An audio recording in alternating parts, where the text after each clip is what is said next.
हमारे भारत में एक बहुत ही पुरानी कहावत है कि अब पछताए होत क्या जब चिड़िया चुग गई खेत। अर्थात जब कोई भी घटना कारित हो जाती है, जब कोई भी घटना घटित हो जाती है, तो उस समय हाथ मलकर भी कोई फ़ायदा नहीं होता है। और अभी का दौर ऐसा चल रहा है कि जब कोई भी घटना या कहीं आग लगती है तो दमकल तब पहुंचती है जब सारा घर जलकर स्वाहा हो जाता है। और जैसे अभी कुछ दिन पहले दिल्ली के एक होटल में आग लगी थी, उसमें बहुत सारे लोगों की जान गई।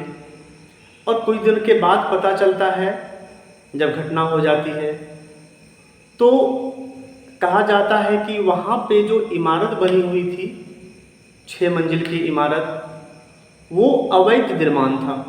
अवैध तरीके से उस होटल का निर्माण हुआ था, जो मानक पे खड़ा नहीं उतरता है, जो गवर्नमेंट रूल के, जो म्यूनिसिपल कॉरपोरेशन होता है उसके रूल के अकॉर्डिंग वो नहीं बना हुआ होता है।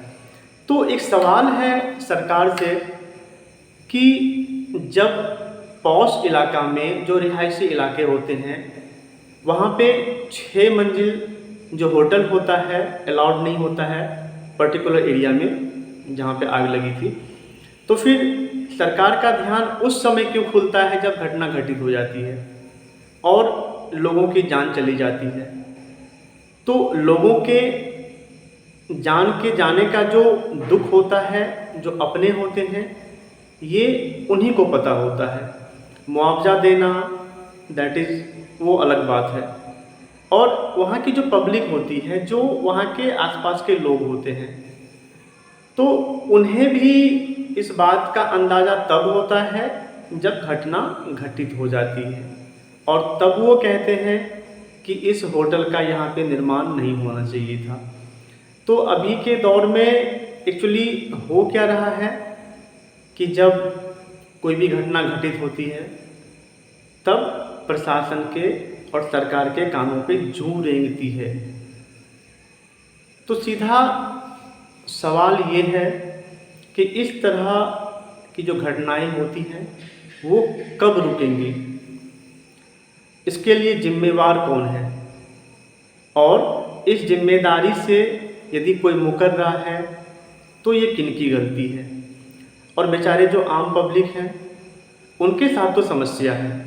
यदि वो सवाल उठाएंगे तो वो खुद सवालों के घेरे में आ जाएंगे, क्योंकि हमारे यहाँ का जो कानून व्यवस्था है, मैं कानून के हाथ तो बड़े लंबे होते हैं और कानून पे हमारा विश्वास भी है, लेकिन जो रसूखदार लोग हैं, जो बड़े बड़े उद्योगपति हैं, जो बड़े बड़े होटल व्यवसायी हैं, उनकी जो पहुंच होती है वो काफ़ी दूर तक होती है।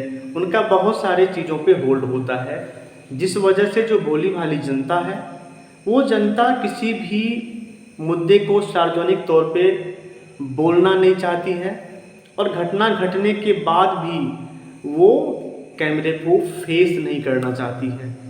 तो सरकार से सीधा सवाल कि इस तरह के की जो हरकतें होती है, इस तरह की जो इस तरह का जो अवैध निर्माण होता है, उन पर पहले ही अंकुश लगाया जाए, ताकि इस तरह की घटना कभी दोबारा ना हो। धन्यवाद।